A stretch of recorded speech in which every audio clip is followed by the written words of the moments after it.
Well,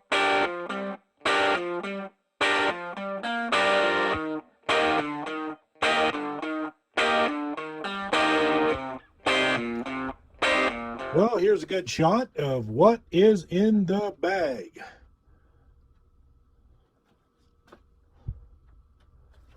Lots of medical supplies, including masks, gloves, some surgical instruments. I mean, after all, unless you've got a doctor or surgeon in there, you really better know what you're doing. Have your medical training.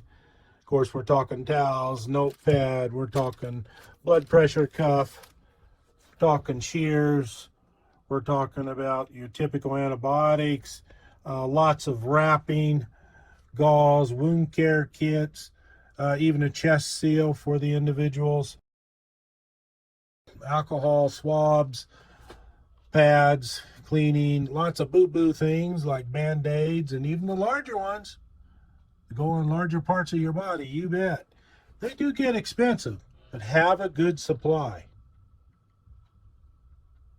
Have your own medicines and medical needs there to be fulfilled if you ever need them. Obviously, tourniquets. When you're way back in the woods, you may not have any help available to you, period. Even coming to you, because you have to get out. But you should also have excellent communication abilities. But if it's SHTF or something like that, it ain't coming. So be prepared, be ready. Okay, this is your base camp medical needs, your medical bag for base camp. It's going to be a place where you and several other people will be in the woods, deep in the wilderness camp, shall we say, that you need services to where if something happens, you are going to need some serious medical help until you can be properly evacuated out. Helicopters come in, whatever the situation may be. Again, this is for civilians, but this is a military pack. It's a London Bridge tactical medical bag. This bag, surplus bag, it's a nice bag. I got a screaming deal on it. It was fairly new, but we've already used it several years, and only ended up paying $40 for the bag itself. It has a whole lot of compartments in it for medical separation of various things so you can quickly grab it. Let's take a quick look at it. What do we have in the bag? What do you need in a large base camp where there's plenty of people, plenty of men, women, or whatever the situation may be when you're out hunting, just in case something happens, from a gunshot wound to falling on a sharp object or hitting yourself with an axe, or just numerous things, chainsaw accidents. You can stop most of the bleeding, treat the person, and get them into help, and you will be able to save their life. There's two things you need to do, really, is take your basic first aid class and your advanced first aid class and any additional classes with that. Get the training and the knowledge you need ahead of time. Now, here is one book I highly recommend, the Survival Medicine Handbook. Now, this is the 4th edition. I haven't looked recently, but they may have an updated edition. But this is pretty recent. Just bought this here the other year. Has most of what you need to know. But again, take some training first. Another book, the Prepper's Medical Handbook. And there are a host of other medical books, but get the training that you need. Let's take a quick look at this bag. Like I said, I love this bag, but what I'm going to do for it in the future is I'm going to turn this into a dedicated backpacking wilderness survival bag, just because of the amount of pockets and space for organization of the gear that you bring is fantastic. I have liked it to have a lot more MOLLE on the side, but I have other bags for that larger bag. So let's take a quick look. What do we have in here for the base camp? Get all of these buckles off. This is jumpable, just in case you're wondering. Out of a chopper or a plane.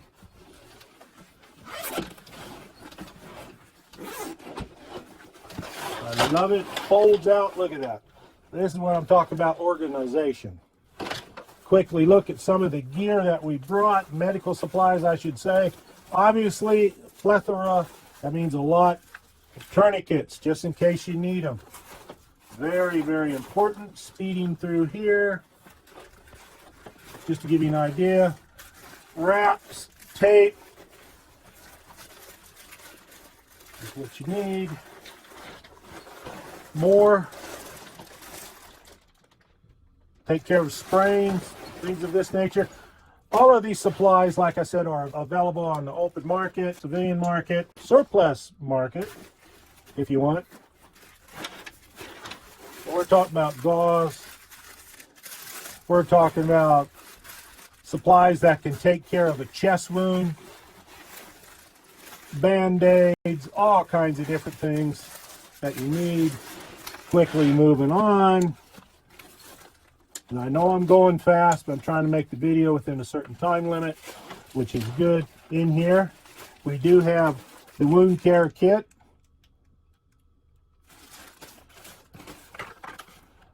Fast itch and rash relief. Of course, I can get more room. Just take this out of the box, throw it in there.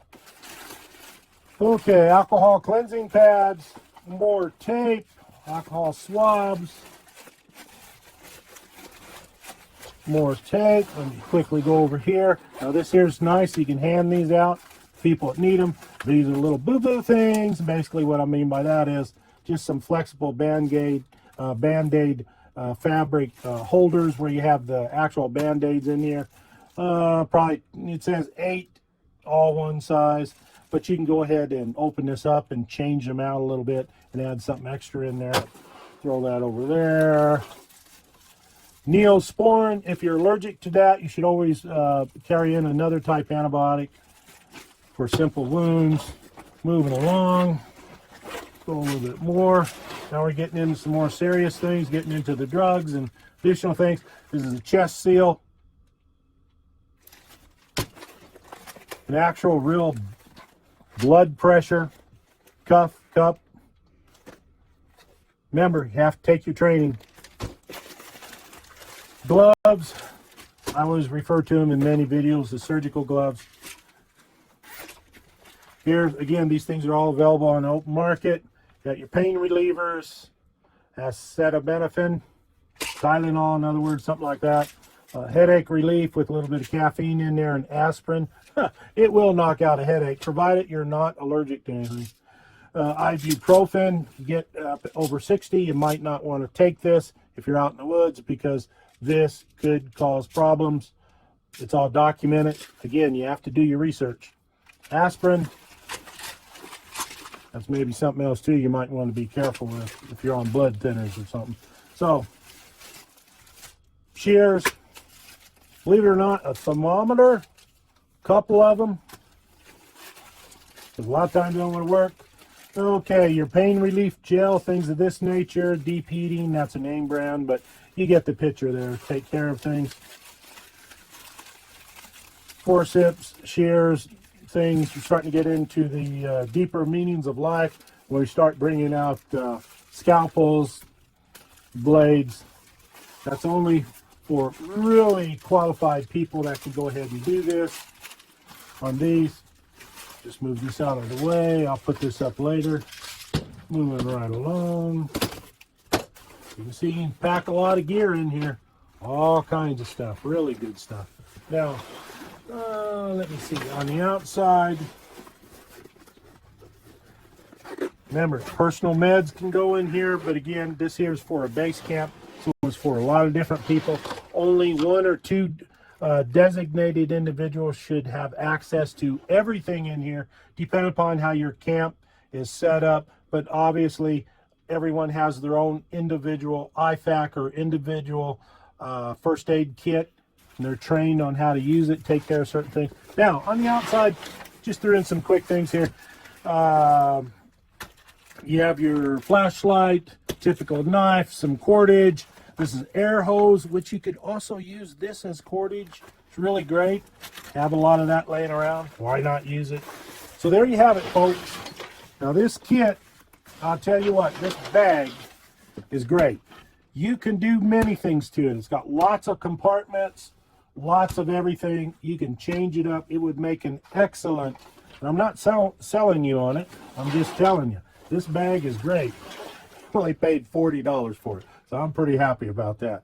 Because this bag here now goes empty for about, $300. And I've seen it all the way up to about $800 for some reason. And I don't know, some people just peel off the cash or go ahead and put it on credit card. But and this was empty. Like I said, I bought it empty, put my stuff in it. We went out and bought what we needed, some extras that we have. There's all kinds of different things that you can put in to take care of your needs and situations. Never forget the tourniquets. You must have knowledge of how and experience in how to use tourniquets and medical supplies, because you could do more harm than good. So get your training, get your kit together, take it up to your base camp, particularly if you have a lot of people up there, and you'll do fine. Thank you very much for watching. And if you liked what you saw, please leave a like, subscribe if you haven't, and share the video. Thank you very much for watching.